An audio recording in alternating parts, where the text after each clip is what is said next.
हाय बच्चों। हेलो बच्चों। आप लोग पढ़ाई लिखाई कैसी चल रही है? आशा करते हैं कि आप लोग अच्छे से पढ़ते होंगे। अभी पढ़ाई अच्छी होगी। हम लोग विज्ञान विषय को अध्ययन कर रहे हैं, कक्षा 9 की एनसीईआरटी, जिसमें हम लोग पिछली कक्षा में काफ़ी कुछ अध्ययन कर लिया था, जिसमें जो कुछ बचा है आज उसको समाप्त करते हैं। तो आपको क्या करना है, कक्षा में कंटिन्यू बने रहना है और क्लास को सब्सक्राइब और शेयर करना है चैनल को, जिससे कि सभी बच्चों के पास तक क्लास पहुंच सके और सभी लोग निःशुल्क इसको देख सकें। किसी प्रकार का कोई शुल्क नहीं है। आप लोगों की सुविधा के लिए हमने इसको स्टार्ट किया है। चलते देखते हैं आज का हमारा टॉपिक क्या रहेगा, उसको अच्छी तरह से देखते हैं। हम लोगों ने इसके पहले पढ़ा था पदार्थ पदार्थ एवं पदार्थ की अवस्थाएं। इस सबको विस्तार से हम लोगों ने देखा था। तो उसमें से हम लोगों ने काफ़ी कुछ इसके पहले पढ़ के छोड़ दिया। इसमें टॉपिक आए थे, कुछ शब्द आए थे, क्वथनांक, गलनांक, वाष्पीकरण। इसमें देखिए सबसे पहला हमारे पास एक शब्द आता है गलनांक। देख रहे हैं ना, गलनांक मेल्टिंग। गलनांक क्या होता है? वह न्यूनतम ताप, इस पे आपकी मात्रा नहीं लग पाया है। वह न्यूनतम का अर्थ होता है बहुत कम से कम ताप, जिस पर कोई ठोस पिघलकर द्रव बन जाता है, वह उसका क्या कहलाता है? गलनांक कहलाता है। मतलब एक ऐसा न्यूनतम ताप होगा जिस पर कोई ठोस होगा, वो पिघलेगा और पिघल कर क्या बदल जाएगा? द्रव बदल जाएगा, यानी लिक्विड फॉर्म में चेंज हो जाएगा। तो किसी ठोस का गलनांक उसके कणों के बीच के, ध्यान दीजिएगा, किसी ठोस का गलनांक उसके कणों के बीच के आकर्षण बल के सामर्थ्य को दर्शाता है। अर्थात ध्यान दीजिए कि अगर कोई ठोस का गलनांक जितना अधिक होगा, उतना ही उसके कणों के बीच आकर्षण बल भी बहुत अधिक होगा। अब ले लेते हैं जैसे ठोस को हम जितना पिघलाते हैं, जो जितना इजीली पिघल जाएगा, वो उसके मध्य, उनके कणों के मध्य आकर्षण बल क्या होगा? उतना ही कमजोर होगा। लेकिन जिसको पिघलने में यानी गलने में अधिक समय लगेगा, तो इससे साबित होता है कि उनके कणों के बीच आकर्षण बल क्या है? बहुत ही अधिक है। इसको देखिए। अब देखिए बर्फ का गलनांक क्या होता है। बर्फ, आप लोग दैनिक जीवन में देखते होंगे बर्फ क्या होते हैं। बर्फ देखिए, ये बर्फ है। ये बर्फ का गलनांक 273.1 केल्विन होता है। कितना होता है? 273.15 केल्विन होता है। इस तरह हमने गलनांक को देखा। अब आते हैं हमारा अगला जो हेडिंग है, वाष्पीकरण। क्या है? इवेपोरेशन जिसको बोलते हैं। चलिए इसको हम हाईलाइट करते हैं।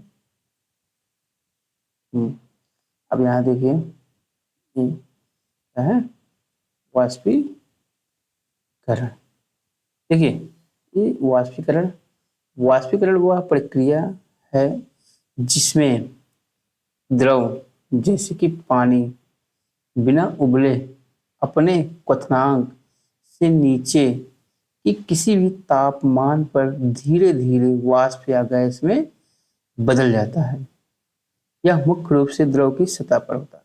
जैसे कोई द्रव होता है, अगर उसको हम उबालते हैं, बिना उबले ही, पूरा नहीं उबलता, उसके पहले ही देखते होंगे कि धीरे धीरे भाप बन करके वह वातावरण में फैल रहा है। जैसे आप घर पर देखिए, खाना बनाते हैं तो अगर उसको पहले पानी को गर्म करते हैं, चावल डालना होता है, तो देखते होंगे भगोने में धीरे धीरे वाष्प के रूप में पानी क्या है? ऊपर उठ रही है, वायुमंडल में जा रही है। तो यही क्या हो क्रिया कहलाती है?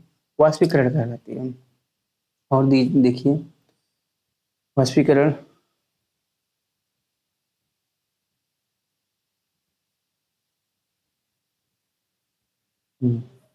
अब हम देखते हैं इसको। आ गया, देखिए बोर्ड आ गया खुल के। बोर्ड को हटा देते हैं पहले।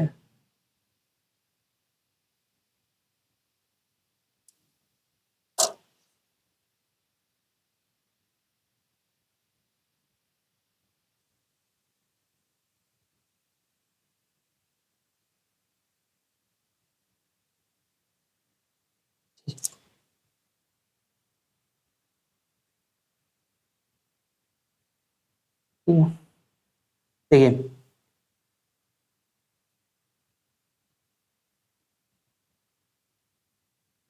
वाष्पीकरण के मुख्य बिंदु क्या क्या होते हैं? सतही प्रक्रिया, सतही प्रक्रिया क्या होती है?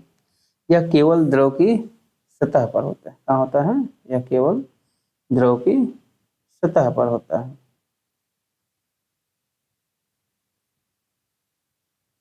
देखिए वाष्पीकरण की जो क्रिया होती है वो क्या होती है? द्रव की सतह पर, जो द्रव की सतह होती है, जो इसकी ऊपरी परत होती है, लेयर होती है, उस पर होता है वाष्पीकरण की क्रिया।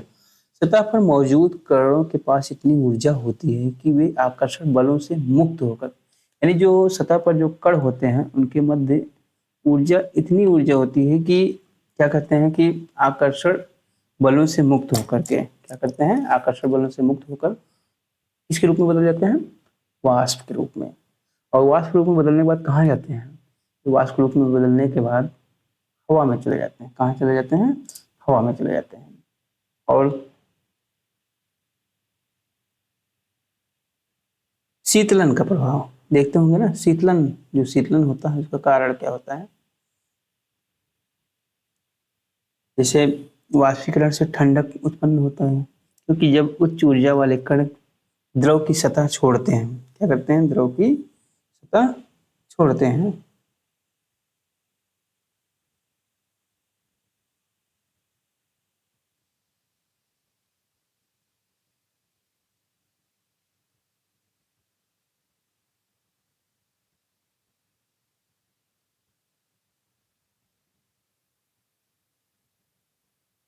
अब ध्यान दीजिएगा, ये द्रव की सतह को जो छोड़ते हैं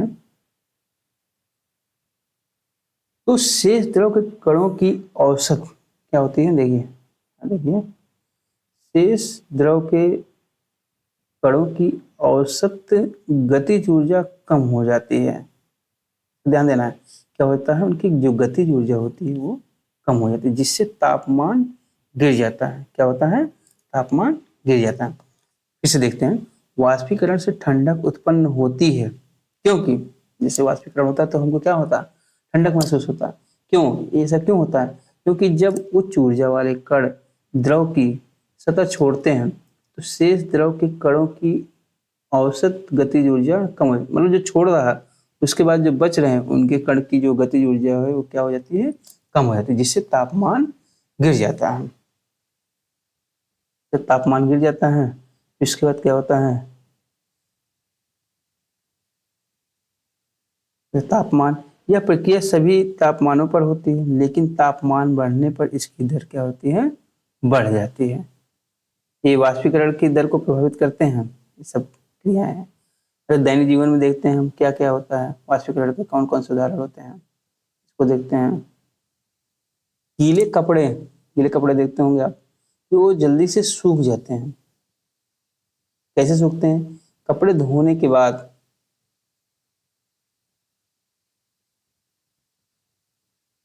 कपड़े,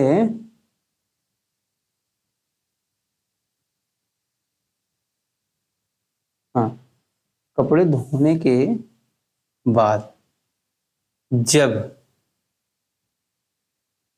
सूखते हैं तो पानी क्या होता है? वाष्पीकृत होती है। क्या होती है? पानी वाष्पीकृत होकर हवा में चला जाता है। कहाँ चला जाता है? हवा में चला जाता है।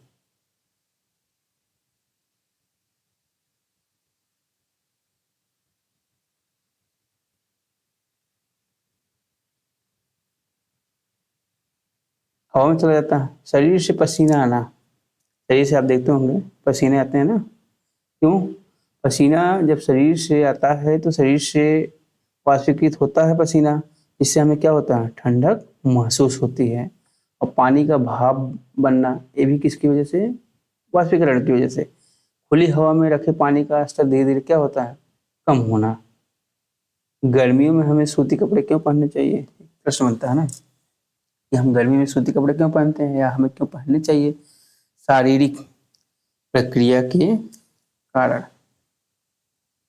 देखिए शारीरिक प्रक्रिया के कारण गर्मियों में हमें ज़्यादा पसीना आता है, इससे हमें शीतलता क्या होती है, शीतलता मिलती है। जैसे कि हम जानते हैं कि वाष्पीकरण के दौरान द्रव की सतह के कारण हमारे शरीर या आसपास से ऊर्जा प्राप्त करके वाष्प में बदल जाती है। वाष्पीकरण की प्रसुप्त ऊष्मा के बराबर ऊष्मीय ऊर्जा, कौन सी ऊर्जा, ऊष्मीय ऊर्जा हमारे शरीर से अवशोषित हो जाती है, जिसके जिससे क्या होता है, शरीर हमारा ठंडा होता है यानी शीतल हो जाता है। क्योंकि सूती कपड़ों में जल का अवशोषण अधिक होता है। इसमें सूती कपड़े जो होते हैं उसमें जो जल को, अवशोषण का अर्थ होता है कि वो सोखते हैं इसको, पानी को। लेकिन वो पसीना जब सोखता है सूती कपड़ा, उससे क्या होता है, हमारे शरीर को ठंडक महसूस होता है। इसलिए हमारा पसीना, देखिए हमारा पसीना इसमें अवशोषित होकर वायुमंडल में आसानी से क्या हो जाता है, वाष्पीकृत हो जाता है। बर्फीले जल से भरे गिलास की बाहरी सतह क्या होती है कि देखते होंगे ना, जब आप फ्रिज से पानी निकालिए, गिलास में पानी रखते हैं तो कुछ देर बाद देखते होंगे बाहरी सतह पर उसकी क्या होती है, एक जल की लेयर बन जाती है, एक बूंद बूंद थोड़ा दिखने लगता है। ऐसा लगता है कि बहुत ठंडा दिख रहा है बाहर। किसी बर्तन में हम बर्फीला जल रखते हैं, देखिए किसी बर्तन में हम बर्फीला जल रखते हैं, जल्दी ही बर्तन क्या होता है कि बड़ी सतह पर हमें जल की बूंदें नजर आने लगती हैं। जब हम कोई किसी बर्तन लेते हैं, गिलास लेते हैं, तो उसमें कैसा बर्फीला यानी ठंडा पानी रखते हैं, तो देखते हैं कि उसमें कुछ देर बाद उस बर्तन की बाहरी सतह पर क्या होते हैं, जल की बूंदें नजर आने लगती हैं। वायु में उपस्थित जलवाष्प की ऊर्जा ठंडे पानी के संपर्क में आकर क्या हो जाता है, कम हो जाता है। जो वायु में उपस्थित जलवाष्प है उसकी ऊर्जा जो होती है ठंडे पानी के संपर्क में जब आता है तो क्या होती है, इसकी ऊर्जा जो होती है कम हो जाती है। यह द्रव अवस्था में क्या होता है, द्रव अवस्था में बदल जाता है, जो हमें जल की बूंदों के रूप में दिखाई देता है या नजर आता है। देखिए हम आपको यहाँ चित्र बनाए होंगे, देख लीजिए। देखिए ये जल की जो गिलास है, ये देखिए ना, इसको हमने जो पीले से देख रहे हो ना, ये सब ये क्या है, पानी से भरा हुआ एक गिलास है, ठंडा पानी भरा है, तो इसके बाहर देख रहे हैं ना, ये बूंद छोटी छोटी दिख रही हैं, ये सब बूंदे हैं। क्या है, ये सब बूंदे हैं, जिसकी वजह से क्या हो रहा है कि पूरा एक ठंडा ठंडा, मतलब बाहर जैसे लग रहा है कि इसकी बूंदे ड्रॉपलेट्स पूरी क्या हो गई, इकट्ठी हो गई हैं। देखते हैं फिर थोड़ा सा आपको एक और कुछ विशेष चीज़ बता दे रहा हूँ, उसको नोट कर लीजिए आप लोग।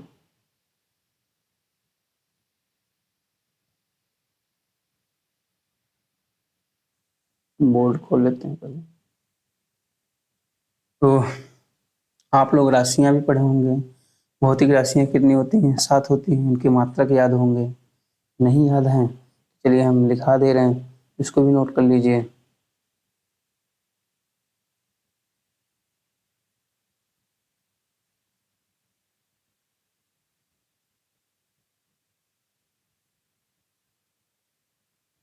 अभी देखिए थोड़ा हो रहा है।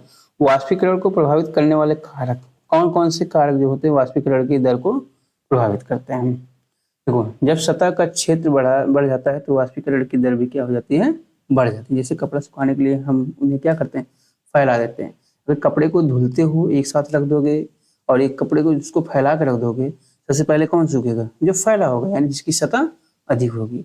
अधिक सतह वाष्पीकरण की दर को बढ़ा देती है। इसलिए आप लोग देखते होंगे सबसे ज्यादा वाष्पीकरण चौड़े पत्तियों वाले पौधों में होता है, और जो वाष्पीकरण जिसमें कम होता है उनकी पत्तियां क्या होती हैं, छोटी छोटी होती हैं या कांटे के रूप में परिवर्तित हो जाती है। जैसे रेगिस्तानी पौधे होते हैं वहाँ जल की मात्रा कम होती है, तो वाष्पीकरण की दर को कम करने के लिए क्या होती है, वो इस रूप में बदली जाती है, उनकी पत्तियां कांटों के रूप में होती हैं, कांटों या छोटी छोटी उनकी आकार हो जाती है। लेकिन जो ऐसे मौसम में रहते हैं, जहाँ ऐसे स्थान पर रहते हैं जहाँ हमेशा पानी की उपलब्धता होती है या वहाँ बारिश होती है समय समय पर, तो उनकी पत्तियां क्या होती हैं, चौड़े होते हैं। तो इसलिए चौड़े हैं अगर, तो उसमें क्या होगी, वाष्पीकरण की भी मात्रा अधिक होगी। और जो पत्तियां कम होंगी, छोटी होंगी, यानी जिनकी पत्तियों की आकार छोटी होगी, उस पर वाष्पीकरण की दर क्या होगी, कम होगी। जब तापमान में जब बढ़ाते हैं तापमान को, उसमें भी क्या होता है, देखिए तापमान में वृद्धि के कारण वाष्पीकरण की दर क्या हो जाती है, बढ़ जाती है। आर्द्रता में कमी के कारण वाष्पीकरण की दर बढ़ जाती है। वायु में गति के कारण वाष्पीकरण की दर बढ़ जाती है। देखिए जब ज़्यादा हवा तेज चलती है तो क्या होता है, पानी का वाष्पीकरण भी अधिक होने लगता है। हवा कम रहता है, वाष्पीकरण की दर भी कम रहती है। इससे हम कह सकते हैं कि वाष्पीकरण की दर क्या होती है, कब बढ़ने लगती है, जब हवा की गति अधिक होती है। देखिए हमने यहाँ कुछ प्रश्न भी लिखा है, आप इसको नोट कर सकते हैं। वाष्पीकरण किसे कहते हैं, वाष्पीकरण की दर को प्रभावित करने वाले कारक कौन कौन से हैं, और इतना हो गया। अब बोर्ड पे थोड़ा हम कुछ लिख दे रहे हैं, इसको देख लीजिए, आप लोग लिख सकते हैं, तो लिख लीजिए। राशियाँ क्या हैं, देखिए हम लिख रहे हैं राशि, और यहाँ हम लिख दे रहे हैं मात्रक, यूनिट्स जो होते हैं मात्रक। देखिए राशियाँ जैसे तापमान, तापमान को किस में हम मापते हैं, केल्विन में मापते हो। किस में मापते हो, केल्विन। और लंबाई, लंबाई किस में मापा जाता है, मीटर में। किस में मापते हैं, देखिए ये सब कक्षा 6 के बच्चों के लिए भी उपलब्ध उनकी किताब में है। तो हम जितने ऊंचे क्लास में जाते हैं वही हम सबको, जो छोटी कक्षा में पढ़े रहते हैं वो सब उसी को विस्तार रूप में पढ़ने को मिलता है। और क्या कहते हैं, द्रव्यमान को देखिए किस में मापते हो, द्रव्यमान, द्रव्यमान को हम किलोग्राम में मापते हैं। किसमें, किलोग्राम में। और आयतन किस में मापते हो, घन मीटर में। लंबाई किस में मापते हो, मीटर में। और ज्योति तीव्रता किस में मापते हैं, कैंडिला में मापते हैं। दाब किस में मापते हो, दाब, दाब का मात्रक देख लीजिए कुछ, दाब का किस में मापते हैं, पास्कल, ये भी एक इसका मात्रक है। और आयतन किस में मापते हैं, घन मीटर में। आयतन जो होता है इसको हम किस में मापते हैं, आयतन इसमें घन मीटर। ये भौतिक राशियां नहीं है, जबकि भौतिक राशियां नहीं है, कुछ ऐसे राशि दिए गए जिनका मात्रक हम जानते हैं, उनको हम कैसे लिखते हैं उसके बारे में बताया जा रहा है। घनत्व का देखना है, किसी पदार्थ की घनत्व देखना है, इसको क्या करते हो, घनत्व को किलोग्राम प्रति, किलोग्राम प्रति घन मीटर, किलोग्राम प्रति घन मीटर। दाब का मात्रा क्या होता है, पास्कल होता है। आयतन का घन मीटर। भार का न्यूटन लिख लीजिए, भार को किसमें, न्यूटन। भार का मात्रक न्यूटन। और इस तरह हम कुछ मात्रक को लिखे हैं, कुछ राशियां हैं उनको नोट किए हैं। तो आज हमारा ये अध्याय, पहला इकाई हमारे आसपास के पदार्थ जो है समाप्त हुआ। अगर इसमें किसी प्रकार किसी को डाउट है तो आप कमेंट बॉक्स में नीचे लिख दीजिएगा और डाउट को क्लियर कर लीजिएगा। तो अगली कक्षा में हम फिर बहुत ही जल्द मिलेंगे, जो कि कक्षा 9 के बच्चों के लिए। अभी इस समय हम लोग कक्षा 9 का ही क्लास करेंगे।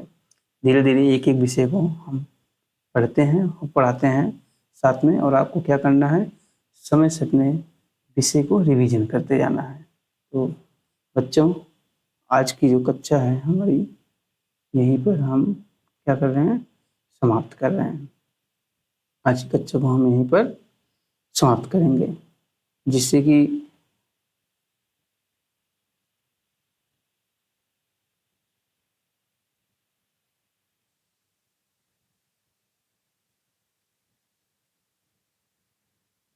जिससे कि हम अगली कक्षा की तैयारी अच्छे से कर सकें और अपनी कक्षा को कंटिन्यू कर सकते हैं। ठीक है बच्चों, आपको सिर्फ क्या करना है, चैनल को सब्सक्राइब कराना है, शेयर कराना है। Okay, good night.